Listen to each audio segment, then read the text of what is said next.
Assalamualaikum warahmatullahi wabarakatuh. Selamat sore semuanya.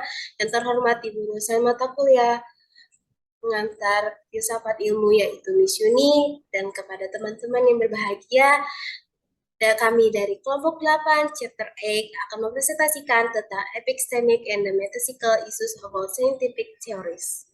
Next. Sebelum itu, izinkan saya memperkenalkan siapa saja yang anggota dalam grup kami, yaitu ada saya sendiri selaku moderator Aulia Barayunizar, dan saya sendiri Priscilla Dewi Awansulirat. Next. Selanjutnya, berikut ini ada table of contents atau materi-materi yang akan kami presentasikan di sini. Yang pertama ada epistemic.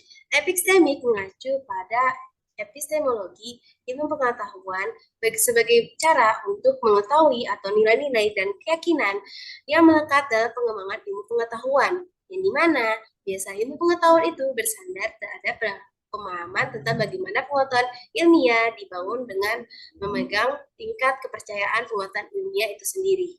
Next. Selanjutnya ada metafisika.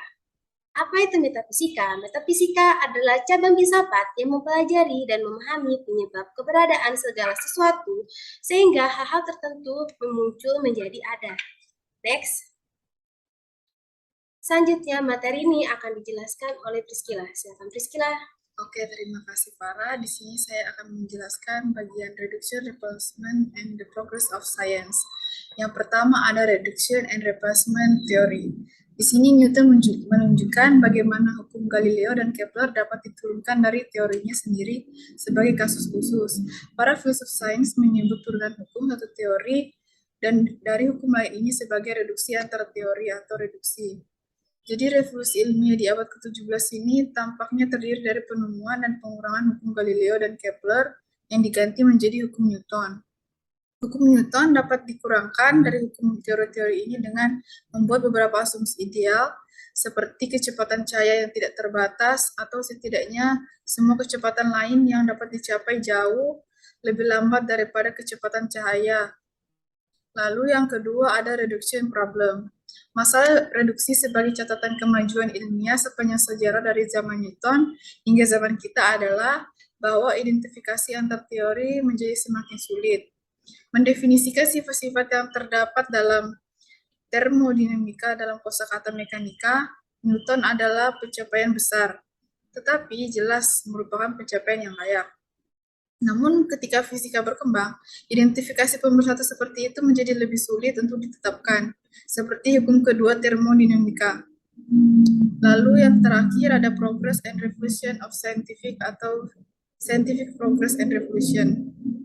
Kemajuan ilmiah ini melibatkan koreksi dan peningkatan prediksi dan penjelasan teori oleh penerusnya.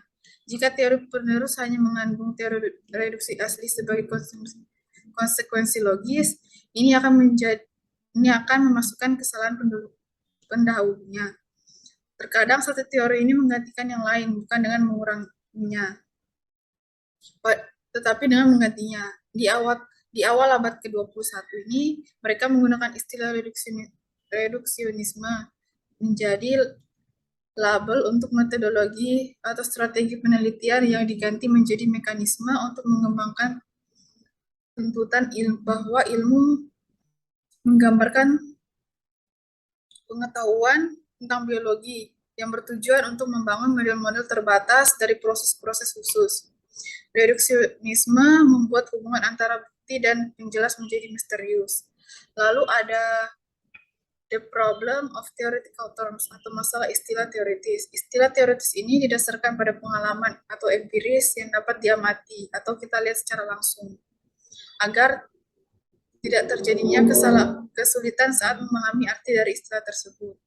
Seperti di abad ke-18, para filsuf ini merasa terganggu dan risih dengan kata gravitasi. Kenapa? Karena pastinya gravitasi ini nggak punya arti kan, maksudnya seperti kayak gaib.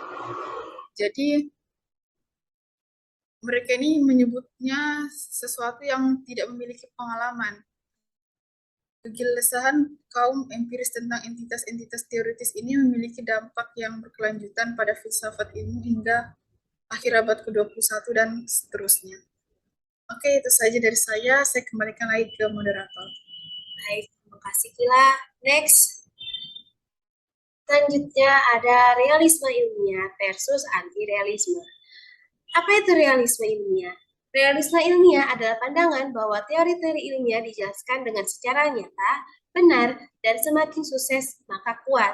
Yang dimana observasi dan eksperimen sebagai suatu hal yang sangat penting dalam sains, ilmuwan dapat meramalkan gejala-gejala alam yang akan terjadi. Nah, misalnya pada zaman dahulu, banyak ilmuwan dapat menjelaskan tentang gerhana matahari, yang dimana kaum realis juga akan memandang bahwa teori ini sangat penting dan sebuah penelaahan yang akurat dan dilakukan dengan sering dapat menghasilkan suatu teori yang baik.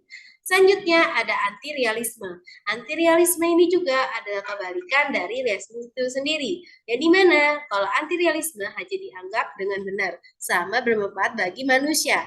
Sedangkan kalau dalam anti-realisme ini juga biasa dia ilmu yang tidak anti realis, yang tidak perlu dibahas mengenai masalah kebenaran karena tidak sampai pada pengetahuan. Misalnya nih, elektron.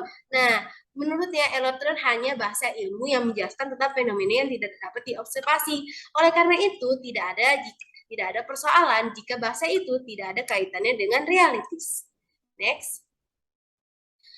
Oke, sekian itu saja dari kelompok kami. Mohon maaf kalau ada salah kata. Wassalamualaikum warahmatullahi wabarakatuh.